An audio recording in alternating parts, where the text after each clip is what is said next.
Assalamualaikum warahmatullahi wabarakatuh. Innal hamdalillah nahmaduhu wa nasta'inu wa nastaghfiruh. Wa na'udzu billahi min shururi anfusina wa min sayyiati a'malina. May yahdihillahu fala mudhillalah wa may yudhlil fala hadiyalah. Asyhadu an la ilaha illallah wa asyhadu anna Muhammadan abduhu wa rasuluh. Allahumma sholli ala sayyidina Muhammad wa ala alihi wa sahbihi wasallam amma ba'd. Ibu dan bapak sekalian, apabila di tempat lain orang melakukan peringatan Isra dan Miraj, kita di tempat ini karena kita sudah berpengetahuan, maka peringatannya diganti menjadi mengkaji, mengenali Isra Mi'raj dari sisi ilmu pengetahuan. Bisakah kita membuktikan bahwa Isra Mi'raj itu memang ada? Tentunya jawabannya adalah keimanan. Tetapi sejauh mana ilmu pengetahuan mengenali possibility terjadinya sebuah Isra Mi'raj, ini yang paling penting bagi kita, bagi orang yang mau berpikir. Oleh karena itu jangan khawatir nanti ketika kita berdiskusi, berbicara, artinya diskusi antara ilmu dengan kita dan sebagainya, jangan khawatir bahwa kita akan mengenali ada hal-hal yang mungkin di luar nalar kita, begitu ya. Mungkin di luar nalar kita, tetapi mari kita nikmati kalau ada perbedaan-perbedaan pendapat dan sebagainya sebagai sebuah khazanah yang sangat membuat pikiran kita begitu terbuka, begitu ya, kepada hal-hal yang mungkin tidak seluruhnya dapat dipahami oleh manusia. Mukadimahnya saya mulai dengan bahwa Isra Mi'raj itu sebetulnya peristiwa yang menceritakan perjalanan Nabi Muhammad SAW dari Masjidil Haram, Masjidil Aqsa, kemudian dilanjutkan ke Sidratul Muntaha. Peristiwa ini yang kita yakini saat ini, yang disepakati bersama adalah terjadi pada malam 27 Rajab tahun ke-10 kenabian, sebelum Rasulullah SAW hijrah ke Madinah. Nah, oleh karena itu di bulan Rajab inilah sahabat-sahabat kita muslim lainnya banyak merayakan Isra dan Mi'raj dengan caranya masing-masing, tapi kita dengan cara yang berbeda. Bukti keajaiban dan kasih sayang Allah Subhanahu wa taala kepada umat manusia bahwa Nabi Muhammad SAW mendapat perintah untuk menunaikan salat 5 waktu sehari semalam. Jadi poin yang ketiga ini, perintah inilah yang kemudian kita bicarakan di tempat-tempat lain. Sedangkan di sini bukan sisi itunya, tetapi sisi bagaimana bisa sebuah perjalanan dalam satu malam dari Masjidil Haram ke Masjidil Aqsa sampai ke Sidratul Muntaha. Peristiwa Isra dan Mi'raj dirayakan ini dengan cara berbeda-beda di tempat lain ya, pengajian atau kajian ya, salahat tahajud, berhias kota dengan lampu dan lilin, salat berjamaah di masjid, mendengarkan khotbah mengenai Isra dan Mi'raj dan sebagainya. Itu silahkan di tempat lain. Tetapi di tempat kita yang sudah belajar cukup banyak tentang kauniyah, mari kita nikmati diskusi pagi ini. Di dalam mukadimah ini saya ingin menyampaikan ternyata tidak ada satupun yang pasti bahwa betul 27 Rajab. Tidak ada yang pasti. Karena pada tahun pertama sebelum Hijriah, yaitu antara 621 Masehi, ada yang mencatatkan bahwa tanggal itulah, tahun itulah terjadi Isra Mi'raj. Dan juga yang kedua ada yang mencatatkan pada tahun kedua setelah diutusnya Nabi Muhammad sebagai Nabi. Di cross check lagi kalau tahun kedua setelah diutus Nabi bagaimana.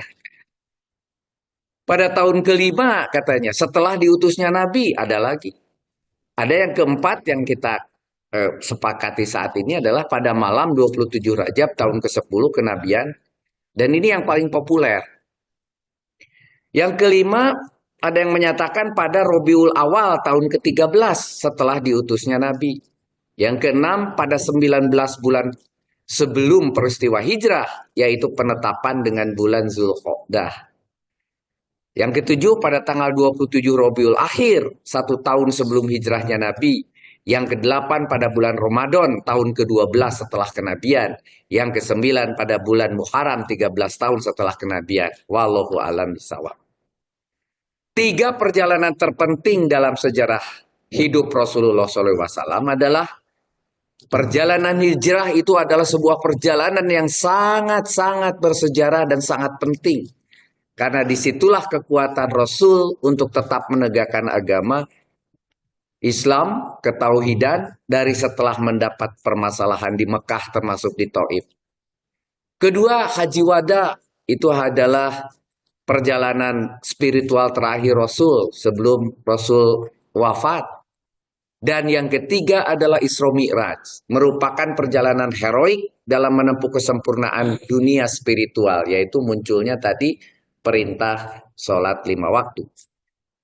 Pengalaman rohani yang dialami Rasulullah SAW ini saat Mi'raj mencerminkan hakikat spiritual dari salat yang dijalankan umat Islam sehari-hari, dalam artian salat adalah mi'rajnya orang-orang beriman. Jadi sekarang harus didefinisikan bahwa salatlah yang harus kita lakukan karena bagai mi'rajnya kita. Ketika kita salat, disitulah poin kita mi'raj. Yang kedua, itu mukadimahnya yang umum dibicarakan di masyarakat. Yang kedua, saya kembali mengingatkan ilmu yang sudah disampaikan sebelumnya dari Al-A'raf ayat ke-185. Awalam, au itu apakah, lam itu tidak, atau tidakkah, yang duru dari nadoro memperhatikan, karena ada waw alif dia sebagai jamak, mereka jadinya memperhatikan fi malakuti kerajaan as-samawati wal ard, kerajaan langit dan bumi, wa ma khalaqallah, dan segala sesuatu yang diciptakan, khalaqo. Yang menciptakannya siapa? Fa'ilnya Allahu, karena di situ rofa, berarti Allah yang menciptakan. Begitu. Dibalik menjadi sesuatu yang diciptakan Allah. Tidakkah mereka memperhatikan kerajaan langit dan bumi dan segala sesuatu yang diciptakan Allah? Ini sudah saya sampaikan pada kauniyah sebelumnya. Dan ini kemudian dijelaskan, intinya adalah ternyata alam semesta ini begitu luas, sampai ukurannya pun bukan meter, bukan sentimeter, milimeter, bukan kilometer, tetapi triliunan kilometer yang diukur dengan kecepatan cahaya. Dan kita tahu bahwa 4 tahun kecepatan cahaya itu kira-kira adalah 40 triliun kilometer jarak antara matahari yang kita lihat hari ini dengan matahari terdekatnya. Bisa bayangkan, Alpha Centauri dan Proxima Centauri ini adalah matahari terdekat yang sejenis dengan matahari kita, yang jaraknya ternyata 40 triliun kilometer. Sementara kita tahu bahwa matahari itu hanya bagian kecil daripada Bima Sakti, bagian kecil daripada kita punya yang namanya galaksi. Sementara di alam semesta ini galaksi banyak sekali. Jadi betapa luasnya alam semesta ini. Nah, ini yang tadi saya katakan 40 triliun kilometer adalah bintang terdekat kepada kita. Ada 2, Proxima dan Alpha. Dua-duanya Centauri ini, dua-duanya adalah jaraknya hampir sekitar 40 triliun kilometer. Posisi kita di Bima Sakti sendiri sangat kecil. Bayangkan matahari dan kita saja jaraknya hanya 8 menit. Kecepatan sinar, kecepatan cahaya, hanya 8 menit. Jadi matahari yang kita terima di punggung kita, itu adalah yang berangkat 8 menit yang lalu dari matahari. Sementara yang namanya galaksi, saya ulangi, di Bima Sakti ini begitu luas, dan kita hanya bagian kecil di bagian pinggir daripada galaksi tersebut, gitu ya. Sementara jarak bumi dan matahari yang 8 menit itu ekivalen dengan 145 juta kilometer. Sedangkan keliling bumi yang sudah kita sampaikan adalah kira-kira 40.000 kilometer.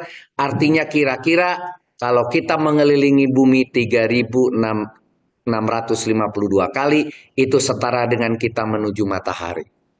Jadi kalau mau menuju matahari, harus 3.652 kali mengelilingi bumi. Bensinnya berapa liter?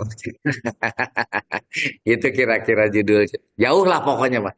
Ini hanya untuk memberi gambaran pada kita. Dan ini lihat posisi matahari kita atau bumi jelas tidak terlihat. Matahari pun di situ hanya bagian kecil daripada galaksi yang panjangnya dari ujung ke ujung itu 1.000.000.000.000 kilometer. Lebih jauh lagi. 1.000.000.000.000 kilometer. Dan kita hanya sebuah titik noktah di situ. Jadi betapa kecilnya kita. Jadi pantaslah kalau para imam mengangkat tangan dengan mengatakan Allahu Akbar. Itu artinya ya Allah kami kecil ya Allah. Karena engkaulah yang maha besar. Ciptaannya hanya begitu besar. Begitu. Yang kita tahu bahwa betapa banyak galaksi-galaksi di alam semesta ini, dan kemudian waktu itu ditanya di mana kita posisinya di alam semesta ini, dan kemudian terlihatkah kita di alam semesta ini, dan berapa jaraknya galaksi itu, dan kemudian siapa yang mencipta semua ini. Itu yang paling penting pertanyaan kepada kita, supaya keimanan kita tetap utuh, tetap meningkat. Siapa yang mencipta semua ini? Maka jawabannya, la ilaha illallah. Allahu Akbar. Jadi pantaslah la ilaha illallah itu menjadi ucapan yang harus paling sering kita ucapkan. Dan semoga pada saat kita dipanggil pun, lidah kita itulah dengan berucap la ilaha illallah. Yang ketiga, Isra Mi'raj dalam Al-Quran. Kalau tadi yang kedua, yang pertama mukadimah, yang kedua tentang kita mereview lagi ilmu kita tentang alam semesta. Yang ketiga Isra Mi'raj dalam Al-Quran. Itu di dalam surat Al-Isra ayat yang pertama. Subhanalladzi maha suci alladzi yang asra. Nah di sini asra.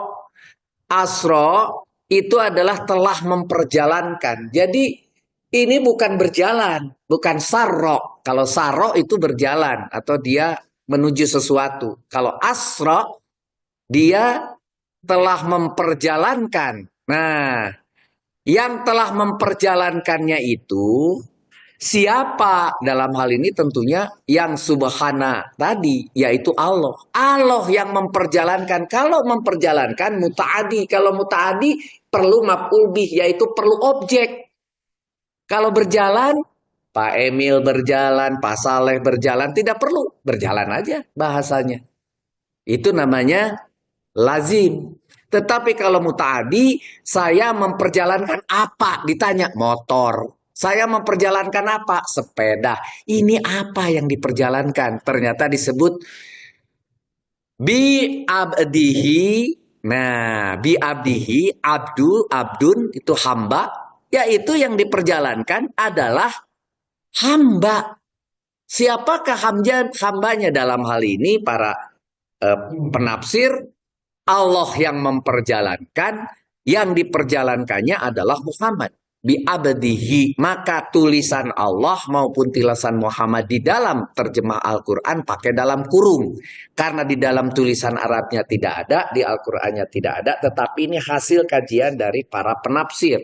Jadi Allah lah yang maha suci itu yang telah memperjalankan hambanya Muhammad lailan, malam, ya, pada malam hari, minal masjidil haram, dari masjidil haram ila ke atau sampai al masjidil aqsa, ke masjidil aqsa, alladzi yang barokna, yang telah kami berkahi. Jadi perjalanannya penuh berkah begitu. Haulahu, sekelilingnya, linuriyahu, agar kami memperlihatkan dari ro'a, memperlihatkan kepadanya min ayatina, ya, tanda-tanda kebesaran kami. Ayatun itu tanda-tanda kebesaran kami. Innahu sesungguhnya huwa sami'ul basir. Dia maha mendengar. Sami'ul dan basirun. Jadi dia maha mendengar dan maha melihat. Begitu. Ini hanya penjelasan dari kalimat terakhir itu hanya penjelasan. Jadi ini adalah surat Al-Isra ini yang menjelaskan ada sebuah perjalanan dari Masjidil Haram ke Masjidil Aqsa. Permasalahannya apakah ini dapat diterima oleh akal sehat dalam semalam dari Masjidil Haram ke Masjidil Aqsa? Disitulah ujian keimanan para sahabat. Siapa yang percaya akan ini terjadi dan siapa yang tidak percaya. Kita lihat di dalam An-Najm ayat ke-12 dan 18. Apa tumarunahu?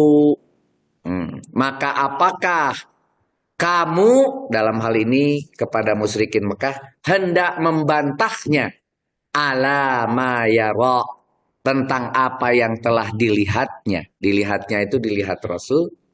Walaqad dan sesungguhnya Muhammad ra'ahu najlatun ukhra telah melihat Jibril itu dalam waktu yang lain. Nah, ini baru cerita mengenai ketika dia Mi'raj.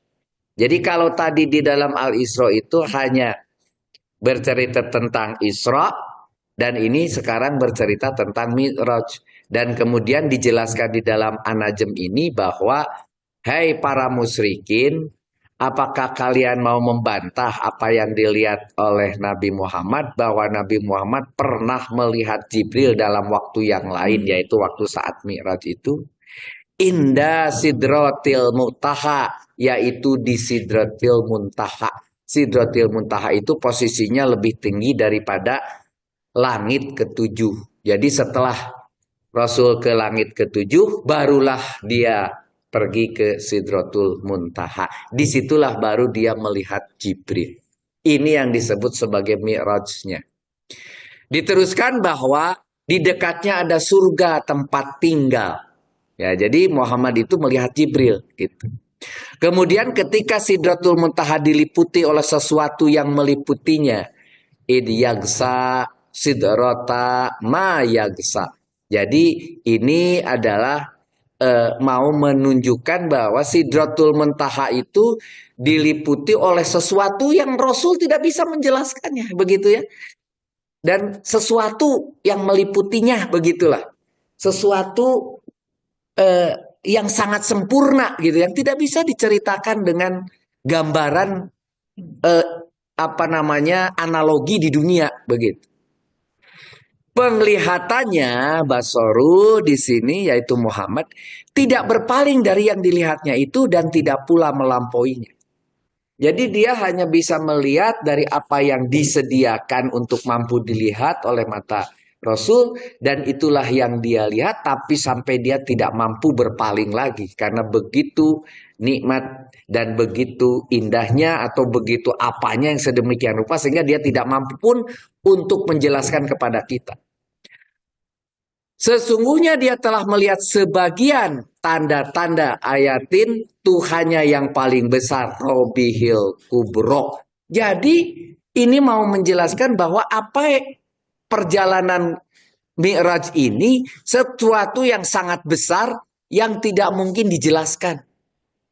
Gitu kira-kira. Itu adalah di Al-Qur'annya. Mari kita lihat di hadisnya. Kalau tadi saya bercerita di nomor 3 ini tentang apa-apa yang menceritakan di Al-Quran. Cuma segitu. Nggak ada lebih, nggak ada kurang. Cuma segitu. Yang tentang Isra Mi'raj. Tapi bagaimana di dalam hadis? Nah, di sini baru ramai. Para sahabat Rasulullah SAW banyak yang meriwayatkan hadis terkait Isra Mi'raj. Banyak. Mereka adalah Anas bin Malik, ada Abu Zar, ada Malik bin Sasah, susah bacanya. Sasah. Ada Ibnu Abbas, ada Jabir, ada Abu Hurairah, ada Ubay bin Ka'ab. Selain itu masih ada Buraidah ibnu Husayb al-Aslami, ada Hudzaifah ibnul Yaman, ada Sayyid bin Aus, ada Suhaib, ada Abu Dahman bin Qurat, ada Ibnu Umar, ada Ibnu Mas'ud, ada Ali, ada Umar. Salah satu hadis tentang Isra Miraj diceritakan oleh Anas bin Malik yang juga menceritakan kendaraan berupa hewan buruk. Jadi yang menceritakan hewan buruk cuma satu, yaitu Anas. Gitu. Tetapi karena tidak ada menceritakan pesawatnya apa, sehingga hanya satu yang menceritakan buruk, jadi sampai saat ini orang-orang percaya bahwa nama pesawatnya Buruk. Di Indonesia pernah ada. Namanya Buruk. Mungkin Pak Unang pernah mencoba menaiki Buruk dulu ya. Tulisannya apa hijau ya Pak? Ya, oke. Hadis dari Anas radhiyallahu anhu ini bahwa didatangkan kepada Nabi Muhammad Shallallahu Alaihi Wasallam hewan buruk di malam melakukan Isra. Buruk itu telah diberi pelana dan tali kendali untuk dinaiki Nabi Muhammad, tetapi buruk itu sulit dinaiki. Mungkin untuk menggambarkan kepada kita buruk itu begitu gagah tinggi gitu ya, namanya karena kuda waktu itu berpikir kuda makin tinggi itu makin hebat, jangkauannya satu loncatannya makin jauh, sehingga harus digambarkan namanya buruk pun posisinya tinggi gitu ya. Maka Jibril berkata kepadanya, apakah yang mendorongmu bersikap demikian? Itu kepada si buruk. Demi Allah tiada seorang pun yang menaikimu lebih dimuliakan oleh Allah Subhanahu wa taala daripada orang ini. Setelah itu Buruk mengucurkan keringatnya takut dan kemudian memperbolehkan Rasul menaikinya. Begitulah kira-kira dalam sejarahnya yang disampaikan oleh Anas. Di dalam hadis Muslim ke-162, ini cukup panjang. Hadis yang diriwayatkan oleh Imam Muslim dari Anas bin Malik radhiyallahu anhu, Rasulullah shallallahu alaihi wasallam bersabda, "Didatangkan kepadaku buruk, yaitu hewan putih yang panjang lebih besar dari keledai dan lebih kecil dari bagal." Nggak tahu juga bagal itu apa. Dia meletakkan telapak kakinya di ujung pandangannya untuk menunjukkan betapa besar kaki depannya itu. Meletakkan telapak kaki di ujung pandangannya, maksudnya langkahnya sejauh pandangannya, maka saya pun menungganginya sampai tiba di Baitul Maqdis gitu. Karena logika saat itu yang disebut kendaraan adalah kuda, oleh karena itu yang tercepat adalah kuda, kalau mau cepat berarti langkahnya harus panjang, begitu gambarannya. Lalu saya mengikatnya di tempat yang digunakan untuk mengikat tunggangan para nabi. Kemudian saya masuk ke masjid dan sholat 2 rakaat. Kemudian keluar. Kemudian datang kepadaku Jibril. Jadi ini sampai di Masjidil Aqsa maksudnya. Jibril alaihi salam dengan membawa bejana berisi khamar dan bejana berisi air susu. Aku memilih bejana yang berisi air susu. Jibril kemudian berkata, engkau telah memilih yang sesuai fitrah. Begitu. Kemudian Jibril naik bersamaku ke langit pertama. Ini panjang sekali di hadisnya. Dan Jibril meminta dibukakan pintu. Maka dikatakan kepadanya, siapa engkau? Dia menjawab Jibril. Dikatakan lagi, siapa yang bersamamu? Dia menjawab Muhammad. Dikatakan, apakah dia telah diutus? Dia menjawab, dia telah diutus. Maka dibukakan bagi kami pintu langit. Dan saya bertemu dengan Adam. Beliau menyambutku dan mendoakan kebaikan untukku. Ini sebetulnya namanya hadis itu adalah pembicaraan manusia terhadap manusia. Maka agar kemudian menjadi mudah dimengerti, seolah-olah kalau mau masuk pintu, pasti dia mengetuk dulu, pasti ditanya yang punya pintu. Padahal kalau dari logika yang lain, kan sudah pasti ini yang datang Jibril. Kenapa harus kemudian juga mengetuk pintu langit itu? Dan kenapa harus ditanya bahwa dia itu sudah diutus atau tidak yang dibawanya itu? Padahal itu adalah Jibril itu utusan Allah yang jelas sudah pasti segalanya sudah tahu. Tetapi tidaklah mengapa ini cerita agar kita logik kita sebagai manusia masuk. Yaitu masuk ke langit pertama, akhirnya prosesnya masuklah ketemu Nabi Adam.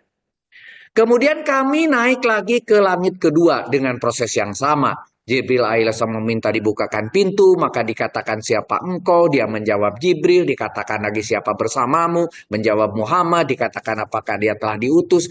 Dengan mengulang pertanyaan yang sama, dia menjawab dia telah juga diutus, maka dibukakan bagi kami dan saya bertemu dengan Nabi Isa bin Maryam dan Yahya bin Zakaria.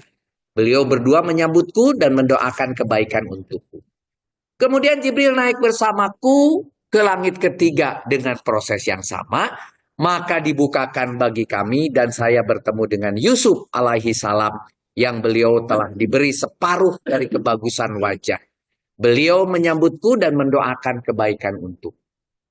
Kemudian Jibril naik bersamaku ke langit keempat dengan proses yang sama, maka dibukakan bagi kami dan saya bertemu dengan Idris alaihi salam. Beliau menyambutku dan mendoakan kebaikan untukku. Kemudian Jibril naik bersamaku ke langit kelima dengan proses yang sama, dibukakan, maka saya bertemu dengan Harun alaihi salam. Beliau menyambutku dan mendoakan kebaikan untukku. Kemudian Jibril naik bersamaku ke langit keenam. Dengan proses yang sama, maka bertemu dengan Musa. Beliau menyambutku dan mendoakan kebaikan untukku. Kemudian Jibril naik bersamaku ke langit yang ketujuh. Dengan proses yang sama, maka dibukakan bagi kami bertemu dengan Ibrahim. Beliau sedang menyandarkan punggungnya di Baitul Ma'mur. Setiap hari masuk ke Baitul Ma'mur 70.000 malaikat yang tidak kembali lagi. Kemudian Ibrahim pergi bersamaku ke Sidratul Muntaha. Jadi tadi setelah langit ketujuh, barulah kemudian ke Sidratul Muntaha. Ternyata daun-daunnya seperti telinga-telinga gajah. Kok jadi mau menunjukkan betapa suburnya begitu kira-kira. Dan buahnya seperti tempayan besar. Ya maksudnya mau sekarang kan juga kita senang kalau ketemu mangga tapi mangganya gede gitu. Ketemu durian, duriannya yang gede kan gitu kira-kira. Tatkala dia diliputi oleh perintah Allah, dia pun berubah sehingga tidak ada seorang pun dari makhluk Allah yang sanggup menggambarkan keindahannya. Ini poin yang utama. Bahwa sebetulnya apa yang disampaikan itu bagian kecil yang manusiawi, tapi yang benarnya adalah bahwa makhluk Allah ini sebetulnya sulit untuk menggambarkan keindahan di alam sana. Sulit untuk menggambarkan. Ini hanya sebagian untuk menunjukkan bahwa ada sesuatu lah di sana. Buahnya aja besar, daunnya aja lebar. Semuanya adalah indah. Sulit untuk digambarkan kepada manusia. Karena tidak ada analoginya di dunia ini. Lalu Allah mewahyukan. Nah ini baru ceritanya kepadaku. Apa yang dia mewahyukan. Allah mewajibkan kepadaku 50 sholat sehari semalam. Kemudian saya turun menemui Musa. Karena Musa posisinya paling dekat di situ. Yaitu langit ketujuh alaihi salam. Lalu dia bertanya. Apa yang diwajibkan Tuhanmu atas umatmu? Saya menjawab 50 sholat. Dia berkata kembalilah kepada Tuhanmu. Dan mintalah keringanan. Karena sesungguhnya umatmu tidak akan mampu mengerjakannya.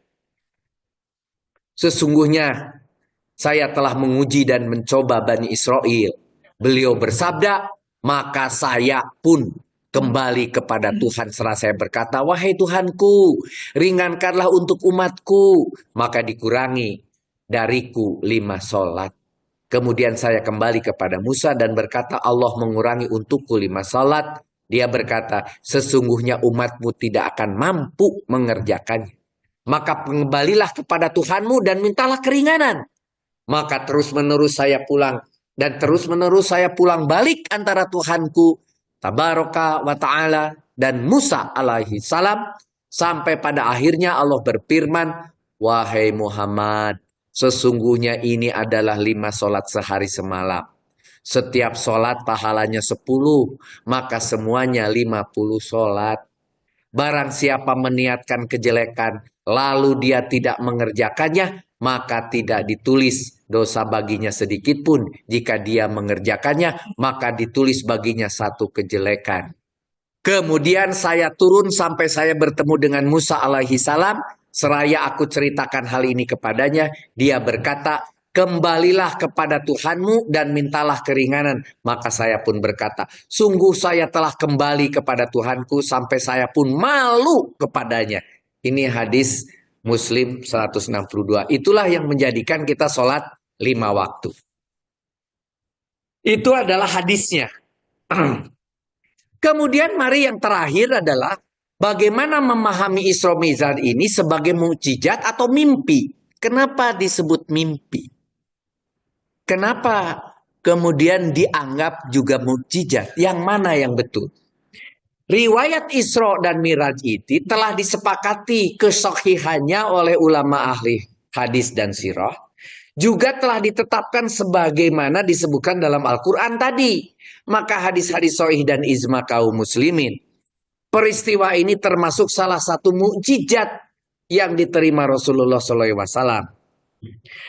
Menyaksikan tanda-tanda kekuasaan Allah yang besar di langit dan bumi, memberikan pengaruh motivasi yang kuat sehingga tidak khawatir terhadap tipu daya kaum kufar yang hakikatnya sangat lemah. Diwajibkan sholat fardu pada malam Mi'raj tadi merupakan bukti betapa penting rukun Islam yang kita miliki saat ini.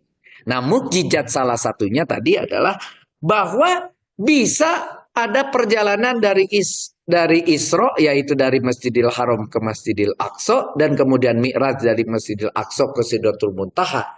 Itu adalah mukjizat. Apa itu definisi mukjizat? Mukjizat itu adalah sesuatu yang terjadi dan tidak bisa diulangi dan hanya diterima oleh para rasul. Itu mukjizat. Jadi ketika ada seorang manusia tidak bisa terbakar, itu tidak masuk di akal manusia, tapi itu terjadi dan diterima oleh Nabi Ibrahim. Begitu juga ketika ada yang mati bisa dihidupkan. Begitu juga ketika tongkat jadi ular. Tidak masuk di akal manusia, tetapi itu hanya terjadi pada Rasul. Jadi kadang-kadang kita salah kaprah. Saya sudah tahu tidak bisa loncat karena sungainya 10 meter. Bismillah, mudah-mudahan bisa jadi ada mukjizat. Terus mencoba loncat. Begitu. Tigubra, we akhir begitu. Mudah-mudahan we aya mukjizat cenanya. Kenapa hutang teh cina tiba-tiba leungit we di bank teh cina gitu. Padahal bank teh sudah mencatatnya gitu cicilan tiap bulan kan gitu. Jadi definisi mukjizat menjadi terlalu mudah diterapkan kepada manusia. Padahal maksud mukjizat itu adalah hanya diberikan kepada Rasul dan itu sesuatu yang tidak bisa diulang. Kalau yang bisa diulang, matahari bergerak, kemudian ada hujan, ada proses menguap, ada sel tubuh yang mati, ada sel tubuh yang berkembang, itu namanya sunatullah. Dan itu sudah jadi program Allah yang diciptakan, automatically dia akan melakukan itu secara apa yang sudah Allah berikan programnya. Nah, programnya sudah diciptakan sekali, kun. Maka fa yakun. Kunnya adalah fiil amr, perintah, dan itu terjadi di awal. Fa yakun itu adalah fiil mudorik, artinya menerus. Kun fa yakun. Maka sekali aku ucapkan, sekali aku ciptakan, maka dia akan berjalan. Sekali sel tubuh itu merecovery, maka selanjutnya dia akan merecovery, dan seterusnya. Itu namanya sunatullah. Tetapi mukjizat tidak. Hanya sekali terjadi, itu ciptaan Allah juga bisa terjadi. Karena Allah mau menciptakan apa saja bisa. Tetapi diberikan untuk menguatkan para rasul berhadapan dengan para kufar. Sehingga menjadi para kufar percaya. Karena pada saat itu, yaitu orang-orang hanya percaya kalau dibuktikan dengan mata. Nah, mukjizat yang ini berat. Untuk bisa kemudian masyarakat menerima tentang adanya perjalanan dalam satu malam, ada Isra dan ada Mi'raj. Jadi peristiwa ini terjadi di Mekah, sebagaimana diriwayatkan dalam banyak hadis. Imam Al-Bukhari memiliki 20 riwayat dari 6 sahabat yang dikumpulkan. Kemudian Imam Muslim rahimahullah memiliki 18 riwayat dari 7 sahabat radhiyallahu anhum. Di antara hadis-hadis ini tidak ada satupun yang menjelaskan secara lengkap semuanya kejadian Isra dan Mi'raj dari awal sampai akhir, tetapi masing-masing menceritakan bagian per bagian saja. Rasul dalam keadaan beliau tersadar. Nah, ini yang menjadikan kenapa mukjizat terjadi setelah diangkat menjadi nabi. Jadi kalau Rasul melakukannya secara sadar dan juga dia sudah menjadi nabi, jelas klasifikasinya mujizat, tidak mungkin mimpi. Jika terjadi hanya dalam mimpi, maka peristiwa Isra dan Mi'raj itu sama sekali tidak memiliki nilai mukjizat. Jadi ini bukan mimpi, bukan Rasul itu diem, kemudian mimpi dia pergi ke Masjidil Aqsa dan kemudian ke Sidratul Muntaha, tetapi dia benar-benar melaksanakan karena ini sebuah mukjizat. Nah, bagaimana terakhir penutupnya kita dekati? Menurut ilmu pengetahuan yang kita miliki saat ini, di dalam Al-Ma'arij ayat ke-5, para malaikat dan Jibril naik menghadap kepada Tuhannya dalam sehari setara dengan 50.000 tahun. Kalau 50.000 tahun itu dalam kecepatan cahaya pun sekalipun, tahunnya tahun cahaya, bila malaikat berjalan, anggap saja malaikat yang membawa Rasul bersama itu, kecepatannya cahaya aja. Nah, kecepatan cahaya kan kemarin sudah dijelaskan bahwa kira-kira 3 kali 10,8 meter per detik. Jadi 1 detik itu 3 kali 10 pangkat 8. Nolnya 8. Sini. Jadi ini betapa cepat. Itu sinar itu yang tadi diceritakan. Jarak cahaya 1 hari itu kira-kira diseharikan 27 miliar kilometer. Kalau saya hitung, kalau sudah pakai kalkulator jarak cahaya 50.000 tahun, itu kira-kira ekuivalen dengan 500.000 triliun kilometer. Jadi kalau tadi malaikat itu, kalau dianggap berjalan seperti cahaya, berarti malaikat itu berjalan semalam, nah naik kepada Tuhannya, itu dalam jarak 500.000 triliun kilometer. Begitu. Kalau dianggap sebagai cahaya. Nah, padahal kita tahu matahari dan bumi saja cuma 8 menit cahaya. Bahwa kita tahu tadi bintang terdekat saja itu 4,2 tahun cahaya. Ini 50.000 tahun. Gitu. Nah, jadi jarak alam semesta, jarak matahari tadi cuma 0,15 miliar kilometer, jarak bintang terdekat tadi ini adalah 40 triliun kilometer. Sedangkan bumi matahari cuma 8 menit, kemudian jarak proksima terdekat adalah 140 juta kilometer. Nah, sementara kita tahu jarak alam semesta yang disebut sebagai galaksi tadi menyeberangi galaksi itu 1 juta triliun kilometer dan posisi kita ada di samping sebelah sini di Milky Way ini di Bima Sakti. Sementara kita tahu alam semesta sendiri panjangnya adalah kira-kira 500.000 dari Bima Sakti. Berarti kira-kira 0,5 triliun kilometer jaraknya. Begitu. Itu pun dari apa yang sudah bisa dicapai oleh namanya Hubble, sebuah alat di luar angkasa yang tidak terhalang oleh apapun oleh teknologi manusia. Walau alam, karena teknologi manusia yang diberikan kepada generasi kita baru mampu mencapai ini. Nah, maka mari kita lihat analisanya. Perjalanan Isra Mi'raj ini Rasul diperjalankan sampai langit ke-7. Ke Sidratul Muntaha, kegapaian tertinggi lebih atas daripada langit ke-7. Kesimpulannya adalah perjalanan Isra Mi'raj ini bukan pakai fisik seperti kuda, burung, pesawat terbang, roket sekalipun. Karena tidak ada yang bisa secepat cahaya. Perjalanan Isra Mi'raj itu bukan secepat cahaya pula. Karena ternyata tadi tidak nyampe jarak yang dicapai dengan langit yang ke-7 itu tidak nyampe. Perjalanan Isra Mi'raj itu lebih daripada kecepatan cahaya. Nah, ini masalahnya nih. Kalau lebih daripada kecepatan cahaya, jadi kecepatan apa lagi? Karena secara fisik ilmu yang dimiliki manusia saat ini di laboratorium manapun baru bisa mengukur yang tercepat adalah cahaya. Di laboratorium manapun di dunia baru bisa mengukur yang tercepat adalah cahaya. Ternyata tadi dihitung dengan cahaya tidak bisa nyampe ke Sidratul Muntaha. Kalau kecepatannya cahaya. Maka kecepatan yang lebih tinggi daripada cahaya mulai bisa dilakukan dengan namanya ilmu kuantum saat ini. Teori tentang entanglement. Entanglement ini bukan ruang dan waktu. Jadi bukan bercerita ruang dan waktu lagi. Yang sampai saat ini masih baru tahap penelitian pada level atom. Yang ukurannya lebih kecil dari 10 pangkat 15. Barulah terbukti pada level fisik ini ilustrasinya adalah film Star Trek.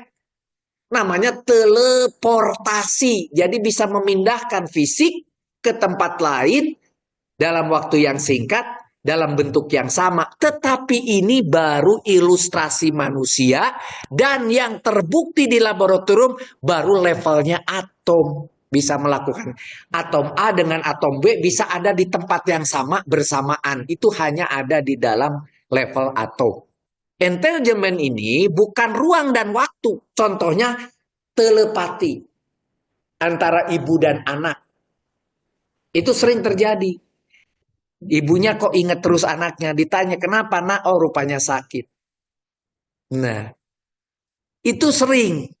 Telepati itu terjadi. Sugesti juga sama. Ini kayaknya bisa nih dilakukan. Dengan sugesti. Atau yang lebih parah lagi, déjà vu. Rasanya saya pernah pergi ke sini ya. Tapi kapan? Kok saya pernah melihat ini ya? Tapi kapan?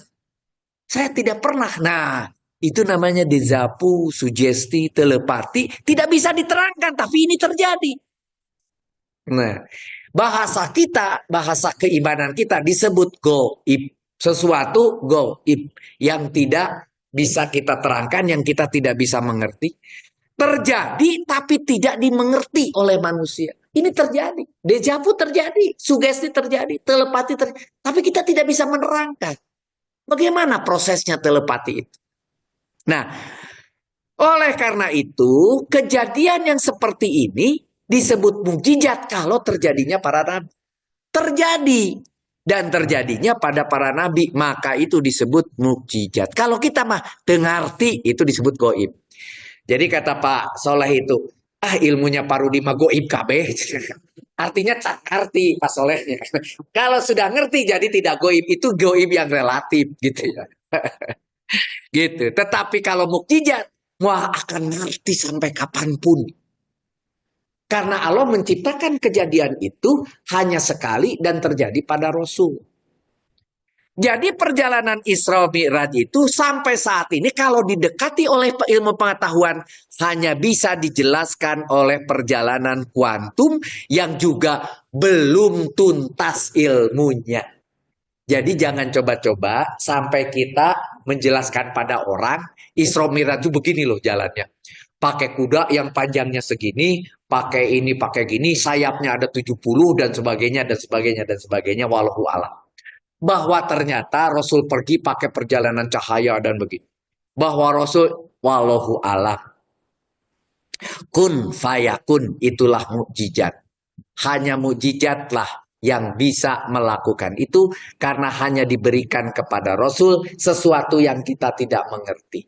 Jadi sejauh ilmu pengetahuan yang dimiliki saat ini tidak atau belum mampu atau tidak mampu, walaupun namanya mukjizat jelas pada akhirnya tidak akan mampu untuk menjangkau apa yang terjadi. Hanya satu yang kita mempercayai kenapa Isra Mi'raj terjadi, keimanan. Oleh karena itu nanti dalam hadis yang lain diceritakan ketika Rasul menyampaikan kepada sahabat, ada satu sahabat yang mengatakan kami beriman. Tapi ada yang lain yang masih mempertanyakan apakah ini mimpinya Muhammad, apakah ilusinya Muhammad, dan seterusnya, dan seterusnya, dan seterusnya. Jadi hanya satu yang menjawab bahwa apakah Isra Mi'raj terjadi, yaitu keimanan. Wallahu alam bisawab, wabillahi taufiq wal hidayah, wassalamualaikum warahmatullahi wabarakatuh.